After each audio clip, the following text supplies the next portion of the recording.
Ajo espantoso episodio 42. Cuentos de los abandonados, fantasmas de las tres tierras malditas. Primera historia, el pozo de los susurros. Prólogo. En el corazón del bullicioso barrio Maim de Mumbai se encuentra De Souza Chobl, un lugar lleno de susurros y sombras. El Chobl no tiene nada de especial durante el día, es una reliquia del pasado en ruinas donde la vida continúa a pesar de la decadencia. Pero por la noche, se transforma en algo mucho más siniestro. Sus estrechos pasillos y rincones poco iluminados resuenan con los suaves murmullos de lo desconocido. En el centro de esta oscura historia está el viejo pozo, una reliquia olvidada que contiene algo más que agua, guarda un secreto que ha persistido durante décadas, un secreto del que nadie se atreve a hablar, excepto en voz baja. Capítulo 1. El principio del fin. El monzón acababa de comenzar y bañaba la ciudad con un aguacero implacable. Los residentes de Souza Chobl corrían por las estrechas callejuelas, chapoteando los pies en charcos de barro mientras regresaban a casa. El olor a tierra mojada se mezclaba con el aroma de incienso y especias, creando un aroma embriagador que permanecía en el aire. En uno de los muchos apartamentos estrechos del Chobl, un joven llamado Anil estaba sentado junto a la ventana, contemplando la lluvia. Recientemente se había mudado al Chobl y se había instalado en una pequeña y húmeda habitación del tercer piso. Anil era un artista, atraído por la energía caótica de la ciudad, pero rápidamente se cansó de la atmósfera opresiva del Chobl. El ruido constante, las estrechas condiciones de vida y el inquietante silencio que se apoderaba del lugar por la noche habían comenzado a pasarle factura. Mientras estaba sentado allí, perdido en sus pensamientos, notó algo extraño. A través de las cortinas de lluvia, pudo ver una figura parada junto al viejo pozo en el patio. La figura estaba envuelta en oscuridad, pero podía distinguir el tenue contorno de una mujer, con su largo cabello colgando lacio alrededor de su rostro. Ella estaba quieta, mirando hacia el pozo como si buscara algo. Anil sintió un escalofrío recorrer su espalda. Había oído historias sobre el pozo, como una mujer había caído en él años atrás y se había ahogado. El pozo había estado abandonado desde entonces, abandonado a pudrirse y descomponerse. Pero las historias no terminaron ahí. La gente decía que el espíritu de la mujer aún permanecía atrapado en el pozo, esperando que alguien la liberara. Sacudió la cabeza, tratando de descartar el pensamiento. Era solo una historia, una superstición tonta destinada a asustar a los niños. Pero mientras observaba la figura junto al pozo, no podía evitar la sensación de que había algo más en ella, algo oscuro y retorcido que acechaba justo debajo de la superficie. Capítulo 2. El descenso. Al día siguiente, Anil no podía dejar de pensar en la figura junto al pozo. Preguntó a su alrededor, pero los residentes del Chobl tenían los labios apretados y sus rostros palidecieron ante la mención del pozo. Es mejor no hablar de esas cosas, le advirtió una anciana con la voz temblorosa de miedo. Algunas cosas es mejor dejarlas como están, pero Anil no podía dejarlo pasar. Se sintió atraído por el pozo, por el misterio que lo rodeaba. Esa noche, después de que todos se hubieran acostado, bajó al patio. La lluvia había cesado, dejando el aire denso y húmedo. El pozo se alzaba ante él, sus piedras resbaladizas por el musgo y el tiempo. Al acercarse, sintió una sensación extraña, un cosquilleo en la nuca, como si lo estuvieran observando. Miró a su alrededor, pero el patio estaba vacío y el único sonido era el lejano retumbar de un trueno. Anil respiró hondo y miró por encima del borde del pozo. La oscuridad de abajo era impenetrable, un vacío enorme que parecía extenderse para siempre. De repente, escuchó un susurro, suave e indistinto, como el susurro de las hojas en el viento. Provenía del pozo. El corazón de Anil se aceleró mientras se acercaba, tratando de distinguir las palabras. Pero el susurro se hizo más fuerte, más insistente, hasta que fue todo lo que pudo oír. No era solo una voz, eran muchas, un coro de susurros que parecían surgir de las profundidades del pozo, arremolinándose a su alrededor como una tormenta. Tropezó hacia atrás y su respiración se volvió entrecortada. Los susurros lo siguieron, resonando en sus oídos, llenando su mente con una sensación de temor. Entonces supo que las historias eran ciertas, el pozo estaba maldito, perseguido por el espíritu de la mujer que había muerto allí, y ahora, ella se estaba acercando a él, tratando de arrastrarlo hacia la oscuridad. Capítulo 3. El desmoronamiento. En los días siguientes, Anil se obsesionó cada vez más con el pozo. Dejó de pintar, dejó de comer, dejó de dormir. Los susurros lo perseguían día y noche, y sus voces se hacían más fuertes, más urgentes. Hablaban de cosas que él no entendía, cosas que lo llenaban de un terror frío y escalofriante. Los vecinos del Chobl comenzaron a notar el cambio en él. Se convirtió en una sombra de lo que era antes, con los ojos hundidos y hundidos, la piel pálida y húmeda. Pasaba horas mirando por la ventana, con la mirada fija en el pozo de abajo. Algunos decían que estaba perdiendo la cabeza, otros que estaba siendo poseído por el espíritu de la mujer del pozo. Una noche, incapaz de soportarlo más, Anil decidió afrontar la fuente de su tormento. Bajó al patio. El aire estaba cargado de olor a descomposición. El pozo se alzaba ante él, unas fauces oscuras y abiertas que parecían invitarle a acercarse. A medida que se acercaba, los susurros se hacían más fuertes, más frenéticos. Hablaban de muerte, de desesperación, de cosas que no tenían cabida en el mundo de los vivos. Pero Anil ya no tenía miedo, estaba consumido por una desesperada necesidad de saber, de comprender la oscuridad que yacía en el corazón del pozo. Extendió la mano y tocó el borde del pozo, la piedra fría y resbaladiza bajo sus dedos. Los susurros alcanzaron un punto febril, una cacofonía de voces que parecían rodearlo, envolverlo en un abrazo asfixiante. Y entonces, sin previo aviso, el suelo cedió bajo sus pies y empezó a caer, cayendo hacia la oscuridad. Epílogo: la noche sin fin. Nunca más se volvió a ver a Anil. Los residentes de De Souza Choble susurraron que el espíritu del pozo lo había reclamado y lo había arrastrado a las profundidades donde ella había esperado durante tanto tiempo. Poco después se selló el pozo y se cubrió la entrada con una pesada losa de piedra. Pero los susurros continuaron, resonando por los estrechos pasillos del Choble, un recordatorio constante de la oscuridad que yacía justo debajo de la superficie. Y por la noche, cuando el viento soplaba justo, todavía se podían oír los susurros del pozo, llamando a cualquiera que quisiera escuchar, atrayéndolos más cerca del borde, más cerca de la oscuridad, porque el espíritu de la mujer en el pozo no se saciaba con una sola alma. Tenía hambre de más, siempre tenía hambre, siempre esperaba. Los residentes de De Souza Choble aprendieron a vivir con los susurros, a ignorarlos lo mejor que pudieron, pero el miedo nunca desapareció del todo. Permaneció en las sombras, en el silencio de la noche, un recordatorio constante de que es mejor dejar algunas cosas enterradas y olvidadas. Pero en la oscuridad del pozo, nada se olvida realmente. Y así, los susurros continúan, esperando que la próxima alma se acerque demasiado, escuche, caiga. La historia de Anil y el pozo se convirtió en una parte más de la oscura historia del Choble, una historia susurrada en la oscuridad de la noche para asustar a los niños. Pero para aquellos que sabían la verdad, que habían oído los susurros, fue una advertencia. Porque en De Souza Choble, el pasado nunca está realmente muerto, sigue vivo, acechando en las sombras, esperando a la próxima víctima desprevenida.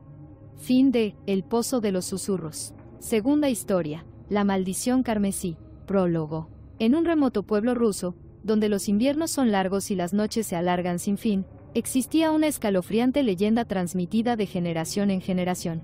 Era una historia susurrada a la luz del fuego, una historia que provocaba escalofríos en quienes se atrevían a escucharla. La leyenda hablaba de un apartamento maldito, un lugar maldito donde se decía que residía la muerte misma, escondida entre las paredes, esperando el momento adecuado para atacar.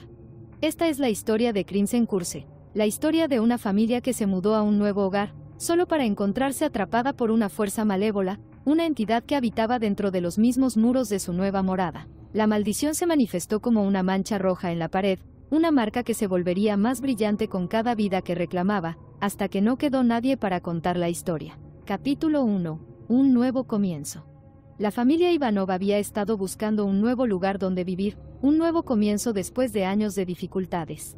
Cuando encontraron el apartamento en el pueblo, les pareció perfecto, una casa acogedora y asequible con espacio suficiente para su pequeña familia. Era un edificio antiguo, con suelos chirriantes y ventanas con corrientes de aire, pero tenía carácter y rápidamente se enamoraron de él. Mientras desempacaban sus pertenencias, notaron algo peculiar, una tenue mancha roja en la pared de la sala de estar. Era pequeño, apenas perceptible y al principio no le prestaron atención. Asumieron que era solo una marca dejada por los inquilinos anteriores, nada más. Pero a medida que pasaban los días, la mancha parecía crecer, adquiriendo un color más intenso y extendiéndose como una mancha de tinta sobre un pergamino. Intentaron frotarla usando todos los limpiadores que pudieron encontrar, pero la mancha se negó a moverse.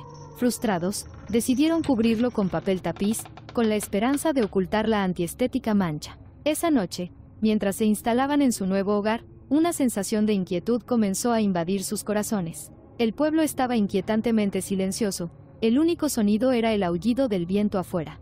Los Ivanov se apiñaron, tratando de sacudirse la sensación, pero el silencio parecía invadirlos, pesado y opresivo. Capítulo 2. La primera noche. La primera noche en el nuevo apartamento fue inquietante. El viento del exterior golpeaba las ventanas y extraños crujidos resonaban en el viejo edificio. Pero no era el viento ni los crujidos lo que mantenía despierta a la familia, era algo más, algo mucho más siniestro. En plena noche, mientras la familia dormía, la mancha roja comenzó a brillar débilmente, latiendo como el latido de un corazón. El aire de la habitación se volvió denso, cargado de una energía invisible, y entonces, desde dentro de la mancha, una mano comenzó a emerger, una mano fantasmal de color carmesí que brillaba en la oscuridad. La mano flotó silenciosamente por la habitación, con los dedos extendidos como si buscara algo. Se cernió sobre el padre, Mikhail, por un momento, luego, sin previo aviso, se abalanzó y envolvió sus fríos dedos alrededor de su garganta. Los ojos de Mikhail se abrieron de golpe, su aliento quedó atrapado en su garganta mientras intentaba gritar, pero no salió ningún sonido. Se agitó salvajemente, sus manos arañando el aire, pero el agarre de la mano era inflexible. En unos momentos, todo terminó. El cuerpo de Mikhail quedó inerte, sus ojos sin vida miraban al techo y su rostro se contrajo en un grito final y silencioso. La mano soltó su agarre y volvió a desaparecer en la mancha de la pared, dejando tras de sí un silencio sepulcral. Capítulo 3. El desmoronamiento. A la mañana siguiente, la familia Ivanov estaba en shock. Mikhail estaba muerto, su cuerpo frío y rígido en la cama. Se llamó a las autoridades, pero no pudieron encontrar explicación a su muerte. Era como si su vida simplemente hubiera sido apagada, sin dejar rastro de lo sucedido. Pero la familia lo sabía mejor. Habían visto la mancha volverse más oscura, más viva, y habían sentido la presencia malévola que persistía en la habitación. El miedo comenzó a apoderarse de ellos y se dieron cuenta de que no estaban solos en el apartamento, que algo maligno estaba con ellos, escondido en las paredes. Esa noche, la mancha volvió a palpitar y la mano regresó. Esta vez, reclamó a la madre, Elena, y sus dedos apretaron su garganta hasta que se quedó sin aliento. Los niños, ahora aterrorizados más allá de lo imaginable, se atrincheraron en su habitación, negándose a dormir, con los ojos pegados a la pared donde la mancha parecía brillar con una luz impía. Podían oír la mano moviéndose por el apartamento, el suave susurro de la tela al atravesar las paredes, buscando a su próxima víctima. Pero la noche transcurrió sin incidentes y, cuando amaneció, la mano se retiró, dejando a los niños temblorosos pero vivos. Desesperados y aterrorizados, buscaron ayuda de los ancianos de la aldea, quienes les hablaron de la maldición, una oscura historia de un espíritu vengativo que había estado ligado al apartamento hacía mucho tiempo, un espíritu que no descansaría hasta cobrar las vidas de todos, que vivía allí. Capítulo 4. La batalla final. Sabiendo que no podían quedarse en el apartamento, los niños hicieron planes para irse. Pero la maldición se había apoderado de ellos y no los dejaría ir tan fácilmente. Cuando la noche volvió a caer, la mancha se hizo más brillante y la mano regresó, más decidida que nunca a terminar su trabajo. Los niños se acurrucaron en un rincón de la habitación, abrazándose unos a otros con miedo cuando la mano emergió de la pared. Esta vez se movió lentamente, deliberadamente, como si saboreara el momento. El aire crepitaba de energía y los niños podían sentir la presencia del espíritu, su ira y odio llenando la habitación. Justo cuando la mano estaba a punto de golpear, la puerta se abrió de golpe y un anciano entró en la habitación. Era un anciano de la aldea, un hombre que ya había lidiado con lo sobrenatural antes. Llevaba consigo un talismán, un antiguo amuleto que se decía que tenía el poder de desterrar a los espíritus malignos. Con un grito, acercó el talismán a la mano y una luz cegadora llenó la habitación. La mano retrocedió, su forma parpadeando como una llama moribunda. La mancha en la pared comenzó a encogerse, su color se desvaneció, hasta que no fue más que una marca tenue, apenas visible en la penumbra. La mano dejó escapar un último gemido angustioso antes de desaparecer en la pared, dejando la habitación en silencio. La maldición había sido levantada y el espíritu por fin había sido desterrado. Epílogo. El eco inquietante. Los niños Ivanov sobrevivieron, pero los horrores que habían presenciado los cambiaron para siempre. Dejaron el pueblo para no volver jamás, y el apartamento quedó abandonado para pudrirse y descomponerse. Pero la leyenda de la maldición carmesí siguió viva. En el pueblo todavía se habla de la mancha roja, de la mano que emerge de las paredes buscando a los vivos. Y algunos dicen que, en ciertas noches, cuando el viento aúlla en las habitaciones vacías, todavía se pueden escuchar los ecos de la mano, todavía buscando, todavía hambrienta. Porque en la oscuridad, en el silencio de la noche, algunas maldiciones nunca mueren del todo, simplemente esperan, esperando el momento oportuno hasta que la siguiente alma incauta se atreva a cruzarse en su camino. Fin de La maldición carmesí. Tercera historia, las profundidades silenciosas. Prólogo. En los tranquilos pueblos costeros de Corea, donde el mar susurra antiguos secretos a quienes se atreven a escuchar, existe una leyenda que provoca escalofríos incluso en las almas más valientes. Los aldeanos hablan en voz baja de los mulwisin, fantasmas de los ahogados, condenados a acechar en las aguas que se cobraron sus vidas. Se dice que estos espíritus siempre buscan compañía en su eterna soledad, arrastrando a los incautos a una tumba de agua. Esta es la historia de uno de esos espíritus, cuya historia de dolor y venganza se ha transmitido de generación en generación, un escalofriante recordatorio de los peligros que acechan en las profundidades. Capítulo 1. La aldea ahogada. El villaje de Aevang estaba enclavado a orillas de Jeju Island, un lugar donde el mar era a la vez dador de vida y tomador de almas. Los aldeanos dependían del océano para su sustento, pero también sabían respetar su poder. Contaron historias de mulwisin, advirtiendo a sus hijos que nunca se acercaran al agua por la noche. Se decía que hace mucho tiempo, una joven llamada Soyeon vivía en la aldea. Era conocida por su belleza y bondad, pero su vida estuvo marcada por la tragedia.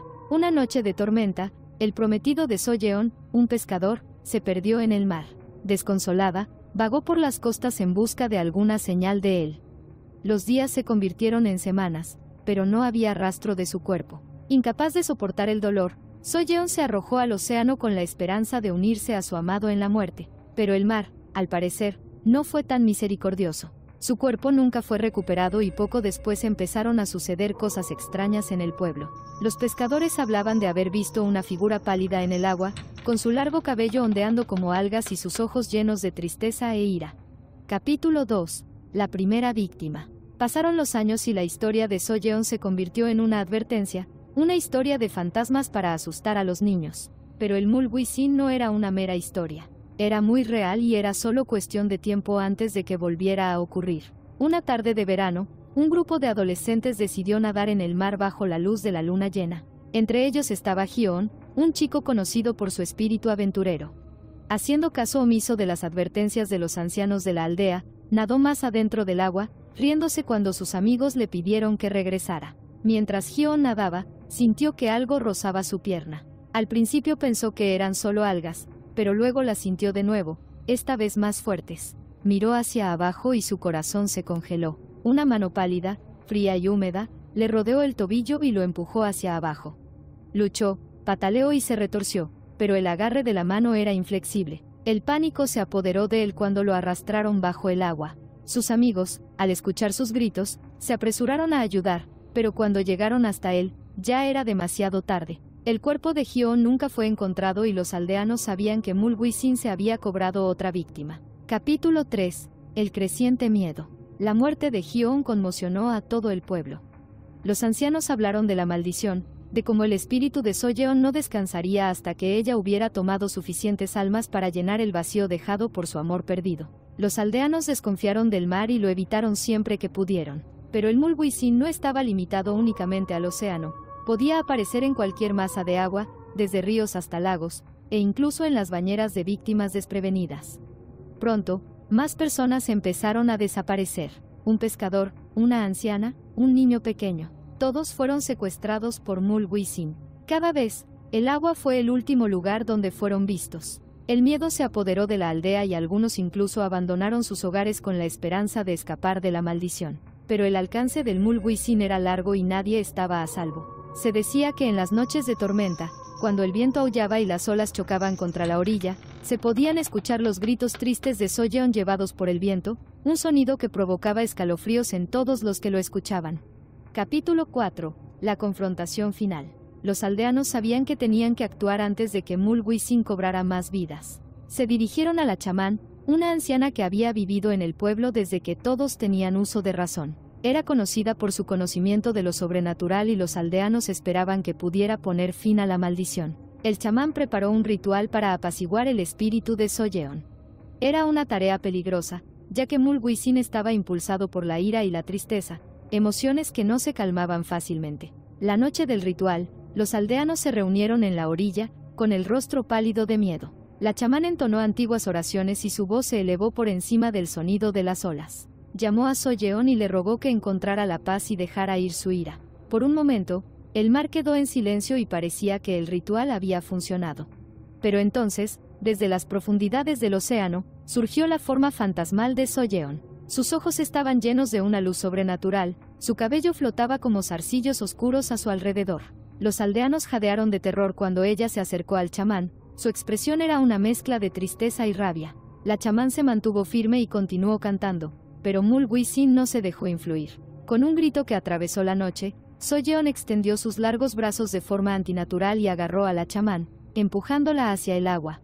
Los aldeanos observaron con horror cómo ambos desaparecían bajo las olas. El agua se agitaba violentamente antes de finalmente calmarse. Epílogo: la vigilia eterna. ¿Volvió Villayof a Evanga a ser el mismo después de esa noche? El sacrificio del chamán aparentemente había apaciguado a Mulguisin y no se produjeron más muertes. Pero los aldeanos sabían que la maldición no había sido levantada por completo.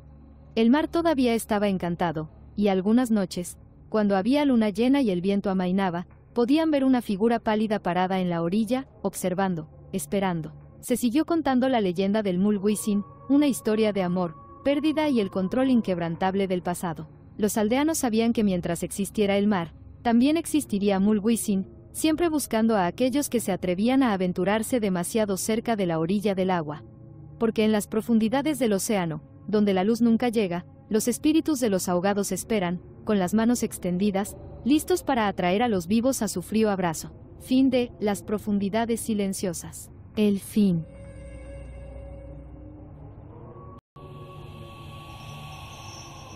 Gracias por sintonizar nuestro podcast.